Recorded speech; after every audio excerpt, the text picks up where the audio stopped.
අලි ඇවිදින් පොල් පැලකා උන් ගියදා මට දැනුණා ලිවැට වැඩ නෑ කියා.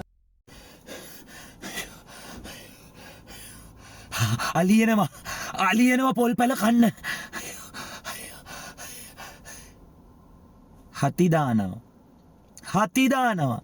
හතිදානවට මොනවද ඉංග්‍රීසියෙන් කියන්නේ? හතිදානවට අපි කියනවා පැන්ටින්, එහෙම නැත්නම් කියනවා හෆින් ඇන් පෆින්. මොනවද කියන්නේ?